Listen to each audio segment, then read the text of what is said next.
புதிதாக ஒரு விஷயம் பரபரப்பா இப்ப பேசப்பட ஆரம்பித்திருக்கிறது. அதாவது இலங்கையில 12 வயசுக்குட்பட்ட குழந்தைகள், சிறுவர்கள் கையடக்க தொலைபேசியை வைத்திருப்பதற்கோ அல்லது பயன்படுத்துவதற்கோ தடை விதிக்கிறதற்கான ஒரு சட்டத்தை அமுல்படுத்துவது தொடர்பாக அரசாங்கம் தீர்மானித்திருப்பதாக சிறுவர்கள் விவகார அமைச்சர் சரோஜா போல்ராஜ் மாணவர்கள் மத்தியில ஒரு கூட்டத்துல உரையாற்றும் போது சொல்லியிருக்காங்க.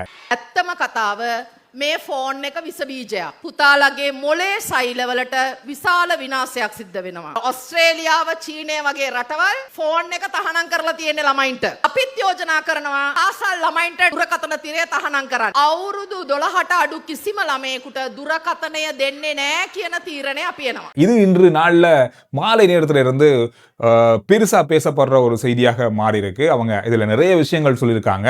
மாணவர்கள் இதனால பெரிய அளவா மன அழுத்தத்துக்கு உள்ளாகிறாங்க, படிப்புல கவனம் இல்லை, நிறைய நேரத்தை இதுல செலவழிக்கிறாங்க, இதனால அவங்களுடைய மூளை வளர்ச்சி பாதிக்கப்படுது, இதனால மன அழுத்தம் அதிகரிக்கிறது, மாணவர்களுடைய கவனச்சிதறல் என்று பல தரப்பட்ட விஷயங்கள் இதுல இருக்கு. புத்தகம் வாசிக்கிறது குறைந்து போய்விட்டது. இதனால 12 வயசுக்கு உட்பட்ட சிறுவர்கள் கையடக்க தொலைபேசியை வைத்திருப்பது அல்லது பயன்படுத்துறதுக்கு தடை விதிக்கிறதுக்கான ஒரு சட்டத்தை அல்லது ஒரு திட்டத்தை அமுல்படுத்துறதுக்கு அரசாங்கம் ஆலோசித்துக் கொண்டிருக்கிறது அப்படின்ற மாதிரி சொல்லியிருக்காங்க. இது பல மேலத்தைய நாடுகள்ல பின்பற்றப்படுகின்ற ஒரு சட்டம். ஆஸ்திரேலியா மாதிரியான பல நாடுகள்ல 12 வயசுக்கு உட்பட்டவர்கள் கையடக்க தொலைபேசியை பயன்படுத்த முடியாது, ஏன் சமூக வலைத்தளங்களையே பயன்படுத்த முடியாது. இந்த மாதிரி பல நாடுகள் பல கட்டுப்பாடுகளை வச்சிருக்காங்க. அந்த மாதிரியான ஒரு கட்டுப்பாட்டை தான் இலங்கை அமுல்படுத்த போகுது அப்படின்ற மாதிரி சொல்லியிருக்காங்க. இது எந்த அளவுக்கு சாத்தியமாக போகுதுன்னு தெரியல, இது எப்ப அமுல்படுத்தப்பட போகுது அப்படின்னு கூட தெரியாது.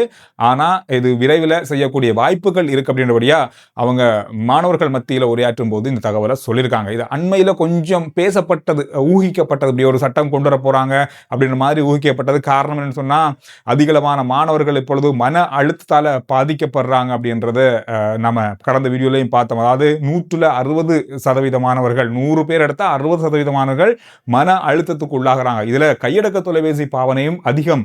இந்த திட்டம் தொடர்பாக நீங்க என்ன நினைக்கிறீங்க அப்படின்றத கருத்துக்கள்ல சொல்லுங்க.